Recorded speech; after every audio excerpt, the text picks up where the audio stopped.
నమస్తే, welcome to Sakshi family. నేను షాహిదా. నమస్తే. భారతదేశ స్వతంత్ర సంగ్రామం అంటే కేవలం బహిరంగ సభలు, శాంతియుత ఊరేగింపులు మాత్రమే కావు. స్వతంత్రం అంటే మహోన్నత నాయకులు జైలు పాలైనప్పుడు ఉద్యమ దీపాన్ని ఆరిపోకుండా రహస్యంగా నడిపిన అద్భుతమైన అమర వీరులు ఎందరో ఉన్నారు. అందులో వీర వనితలు కూడా ఎందరో ఉన్నారు. శత్రువుల కళ్ళుగప్పి బ్రిటిష్ ఇంటెలిజెన్స్ వ్యవస్థను బొమ్మల్లా ఆడించి దేశ స్వేచ్ఛ కోసం ప్రాణాలను సైతం ఫణంగా పెట్టిన 7 విప్లవ వీర నారీమణుల ఉత్తేజభరిత కథనం ఇది. ముందుగా సామ్రాజ్యవాద పునాదులను కదిలించిన అజ్ఞాత సత్యం ఉషా మెహతా. 1942 క్విట్ ఇండియా ఉద్యమం తీవ్ర రూపం దాల్చిన సమయం. ఆంగ్లేయులు పత్రికలపై, వార్తలపై కఠిన ఆంక్షలు విధించారు. నాయకులందరినీ జైలు గోడల వెనక బంధించారు. సరిగ్గా అదే సమయంలో 22 ఏళ్ల పసి వయసున్న ఉషా మెహతా ఒక విప్లవాత్మకమైన అడుగు వేశారు. బ్రిటిష్ పోలీసుల కళ్ళుగప్పి కాంగ్రెస్ రేడియో పేరిట ఒక రహస్య రేడియో స్టేషన్ను ప్రారంభించారు. పోలీసులు ఈ స్టేషన్ను గుర్తుపట్టకుండా ఉండేందుకు ట్రాన్స్మీటర్ను తరచూ వేరు ప్రదేశాలకు మారుస్తూ ప్రసారాలు సాగించారు.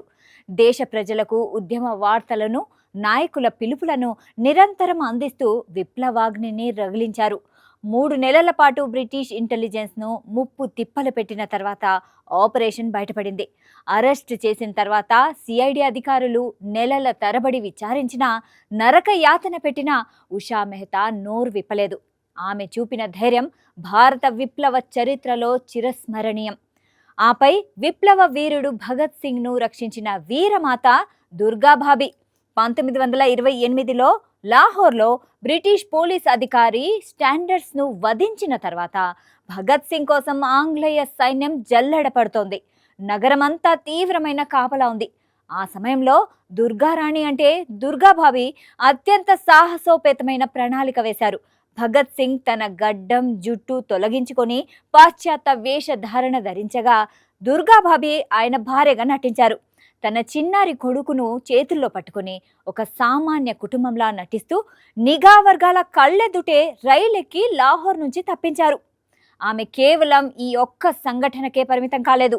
హిందుస్థాన్ సోషలిస్ట్ రిపబ్లికన్ అసోసియేషన్ రహస్య నెట్వర్క్లో చురుగ్గా ఉంటూ ఆయుధాలను, సమాచారాన్ని అందవేసేవారు.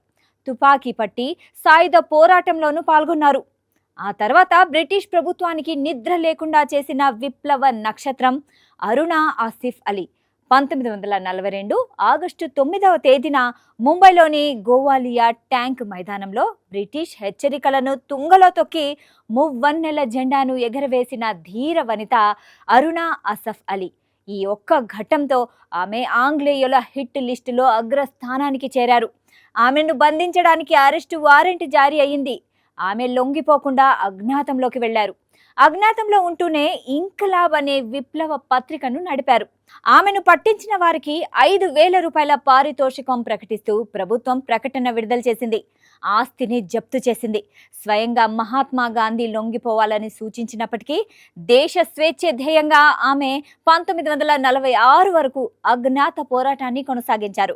ఇక చిట్ట గ్యాంగ్ విప్లవంలో సమరసింహం కల్పనా దత్, బెంగాల్లోని చిట్ట గ్యాంగ్లో సూర్య సేన్ నాయకత్వంలో సాగిన సాయుధ పోరాటంలో కల్పనా దత్ కీలక పాత్ర పోషించారు. విద్యార్థి దశలోనే ఆమె విప్లవ దళంలో చేరారు. బ్రిటిష్ సైనిక స్థావరాలపై దాడులు చేయడానికి కావలసిన పేలుడు పదార్థాలను సిద్ధం చేయడంలో ఆమె దిట్ట. పోలీసుల నిఘా తీవ్రమైన వేళ ఆమె అజ్ఞాతంలోకి వెళ్లి విప్లవకారులకు ఆయుధాలు, సమాచారం అందించేవారు. విప్లవ సహచరులను జైలు నుంచి విడిపించుకునేందుకు పక్కా వ్యూహాలు రచించారు. 1933 మే నెలలో విప్లవ బృందాన్ని శత్రువులు చుట్టుముట్టినప్పుడు మిగిలిన సహచరులు తప్పించుకునేందుకు ఆమె తనను తాను బందీగా అప్పగించారు. ఆమె త్యాగ నిరతి విప్లవకారులకు గొప్ప స్ఫూర్తినిచ్చింది. ఆపై 21 ఏళ్ల వయసులోనే మాతృభూమికి ప్రాణాలర్పించిన వీరకన్య ప్రీతి లతా వడ్డేదార్. బ్రిటిష్ పాలనలోని జాతి వివక్షకు నిదర్శనంగా నిలిచిన పహార్ తలి యూరోనియన్ క్లబ్పై దాడి చేయడానికి సూర్య సేన్ ఒక మహిళను నాయకురాలుగా ఎంచుకున్నారు. ఆమె ప్రీతి లతా వడ్డేదార్. మహిళలపై పోలీసులకు తక్కువ అనుమానం ఉంటుందనే వ్యూహంతో ఆమె విప్లవ నెట్వర్క్ను నడిపేవారు. 1932 సెప్టెంబర్లో సాయుధ దళానికి నాయకత్వం వహిస్తూ యూరోపియన్ క్లబ్పై విజయవంతంగా దాడి చేశారు. ఈ పోరాటంలో ఆమెకు తీవ్ర గాయాలయ్యాయి. శత్రువుల చేతికి చిక్కి బందీగా మారడం ఆమెకు ఇష్టం లేదు. బ్రిటిష్ వారి బానిసత్వంలో ప్రాణాలతో ఉండడం కంటే మరణమే మేలని భావించి 21 ఏళ్ల పిన్న వయసులోనే సైనైడ్ తిని ఆత్మ బలిదానం చేసుకున్నారు. ఆమె మృతదేహం వద్ద విప్లవ కరపత్రాలు, పోరాట వ్యూహాల పత్రాలు లభించాయి. తర్వాత ఢిల్లీ వీధుల్లో రహస్య పోరాటాన్ని నడిపిన నాయకురాలు సుచేత కృపలాని. క్విట్ ఇండియా ఉద్యమం ప్రారంభమైన వెంటనే బ్రిటిష్ ప్రభుత్వం అగ్రనేతలందరినీ ఒకేసారి జైల్లో పెట్టింది. ఉద్యమాన్ని నడిపించే నాథుడే లేడనుకున్న సమయంలో సుచేత కృపలాని ముందుకొచ్చారు. ఢిల్లీ కేంద్రీకృతంగా అజ్ఞాత కాంగ్రెస్ నెట్వర్క్ను నిర్మించారు. వివిధ ప్రాంతాల్లో ఉన్న ఉద్యమకారులకు వార్తలు చేరవేస్తూ పోరాటం ఆగిపోకుండా సమర్థవంతంగా నిర్వహించారు. బ్రిటిష్ ఇంటెలిజెన్స్ కళ్లకు దుమ్ము కొడుతూనే నెలల తరబడి రహస్యంగా కార్యకలాపాలు సాగించారు. ఆ తర్వాత ఆమె అరెస్ట్ అయినప్పటికీ ఆమె వేసిన పునాది ఉద్యమాన్ని సజీవంగా ఉంచింది. స్వతంత్ర భారతదేశంలో తొలి మహిళా ముఖ్యమంత్రిగా ఆమె సేవలు చిరస్మరణీయం. ఇక ఆపై విదేశీ గడ్డపై స్వేచ్ఛా పతాకాన్ని ఎగరవేసిన విప్లవ మూర్తి భికాజీ కామా. భారతదేశ సరిహద్దులు దాటి విదేశీ గడ్డపై నుంచి బ్రిటిష్ సామ్రాజ్యవాదాన్ని గడగడలాడించిన ధీర వనిత భికాజీ కామా. ఐరోపాలో నివసిస్తూ భారత స్వతంత్ర పోరాటానికి అంతర్జాతీయ స్థాయిలో మద్దతు కూడగట్టారు.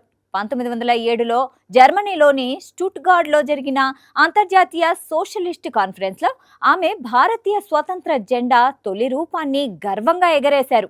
బ్రిటిష్ నిఘా వర్గాలు ఆమె కార్యకలాపాలను అడ్డుకోవడానికి ఎన్నో కుట్రలు చేసినప్పటికీ విదేశీ నేల నుంచి స్వేచ్ఛా పోరాట శంఖారావాన్ని పూరిస్తూ ఆమె లొంగక పోరాడారు. భారత స్వతంత్ర చరిత్ర కేవలం విజయాభినందనల చరిత్ర కాదు, అది ఓ వీర నారీమణుల రక్తం, చెమట, త్యాగాల పునాదులపై నిర్మితమైంది. బ్రిటిష్ ఇంటెలిజెన్స్ శక్తులను తమ తెలివితేటలతో, అపారమైన దేశభక్తితో చిత్తు చేసిన ఈ 7 వీర వనితల సాహస గాథలు తరతరాలకు నిరంతర స్ఫూర్తి ప్రదాతలు. జై హింద్.